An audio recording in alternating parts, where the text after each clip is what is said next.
RLUSD is said to be the first stable coin in the world that is ISO compatible, which means it follows the new rules. Ripple is said to be working hard on this. Ripple's situation could get stronger around the world if banks use their blockchain infrastructure to launch stablecoins and other products. Ripple's ties will also be looked at in more depth, and we will think about what they might mean to adopt in the coming years. I also know a lot about XRP and Ripple. Brad Garlinghouse also has something to say about RLUSD's blue chip marks. Let's start. This was put out there by Smoke. All safe coins will have to follow certain rules. There will be more data fields, faster transfer speeds, and new tools to make sure everyone follows the rules and find and stop scams. Payments between banks on the SWIFT network will be up to date by ISO 2022. When you pay with it, the ISO codes will be changed to match. This will work for coins like CBC and maybe even CBDCs. This is put down. After reading this, please check it again to make sure it's correct. There is something else we need. This is really quite interesting. Look at this. Recent news stories say that Ripple and his partners are putting in a lot of work to make RLUSD the first safe coin that fully follows ISO 2022. This means that RLUSD was made from the start to work well with both old and new ISO 2022 payment ways. The idea behind RLUSD is that this new kind of global money will be easy for banks and other businesses to accept. One example is Riplet, which lets you use RLUSD as a payment method. Since RLUSD is already ISO approved, it is safer. People think that institutions can get a competitive edge by following the rules when they use cross-border settlement. We now know that banks and other businesses, such as Bank of America, use Riplet and on-demand funds. They would enjoy the tech and find it simple to understand. There are 83 books. Bank of America has something to do with Ripple and XRP. This is where you start to understand that anyone can use Ripple's technology. If the sixth largest bank in the world can, someone else can too. This makes Ripple feel even better about the future, especially if they can get the license to be a national bank that they've been trying to get. Not everyone wants Ripple and Circle to become banks, but I think they will get there in the end. The OC is now more open to cryptocurrencies since Trump took office. The OC shouldn't stop crypto companies from becoming publicly licensed banks. They already have all the paperwork they need to do this, and the institutions are there to help and teach them how to do it. The OC might let them stay here, I think. It's not likely to happen until 2026, but I'll keep all of my senses alert for you. XLM is known and talked about by other big safe coins that work with ISO. Also, XLM follows ISO rules, so they might have tech they want to use.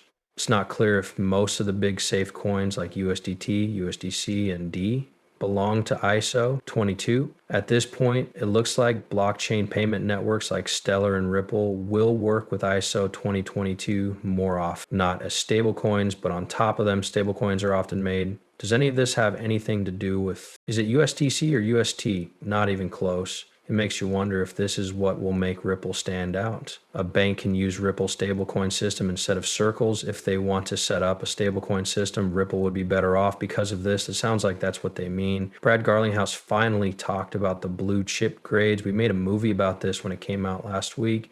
A lot of people believe that RLUSD is the best and most trustworthy stablecoin out there. Blue Chip is a company that gives grades. It is not linked to the government or any charities. It's not connected to XRP or Ripple. Circle got a B plus and Tide got a D. You might be curious about why Tether got a D grade. If you have a lot of it, that would scare me. Someone who knows a lot about Ripple says that the price of XRP at 500 doesn't seem too high when you look at its other links. There are a lot of people who want to work for Ripple. If these things happen and money moves into XRP, LUSD are the real deal.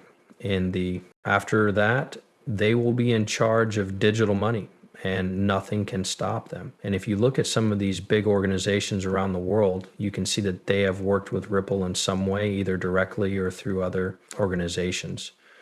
Yes, I did mix these pictures up to see if there was something else. we could talk about. Let's talk about this and its partners, which include well-known companies like BNY Mellon, Bank of America, Santander, Standard Chartered, American Express, and UBS. The investments that BNY Mellon is in charge of are worth $50 trillion, 0 cents. This is not the first time that Ripple and BNY Mellon have worked together to make their processes better. It's crazy to think that some of that value is real. Getting things done on the XRP record. That's the main point we want to reach.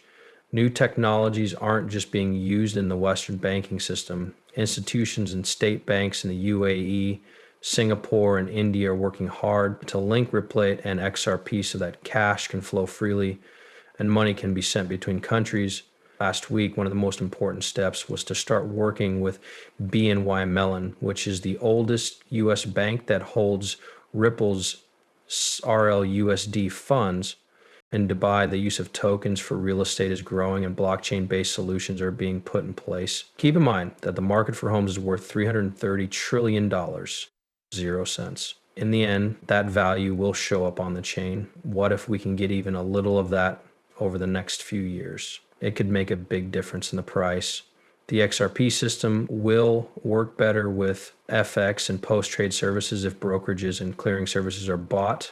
Provider banks need Ripple in this way. Payments made across the border traditionally, which are handled by systems like SWIFT, are often slow, cost a lot, and need money to be in bank accounts in many places before they can be used. Ripple and XRP fix this problem by using XRP as a bridge currency for real-time payment, which gets rid of the need for pre-funded Nostrovostra accounts. By adding records to a blockchain-based ledger, this lowers the cost of transactions and makes them more open for banks to provide faster, cheaper, and better ways to send money around the world. Talk about Ripple's stablecoins, tokenized assets, and on-demand funding. Also explain how these things work with other money products.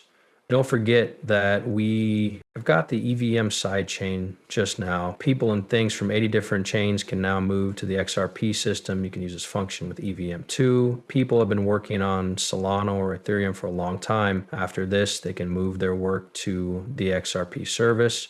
I think the XRP system will keep growing over the next few years. It has grown a lot in the last few months.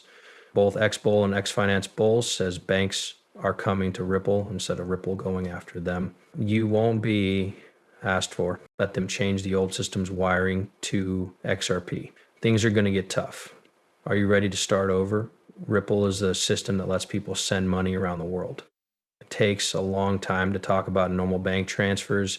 The way Ripple works with this blockchain technology is broken up. You can tell that some of Ripple's partners are real by looking at them. Someone named RZ made this easy case for XRP's growth, but no one is talking about it. Bitcoin and Ethereum are too expensive for shops to buy. What Bitcoin is worth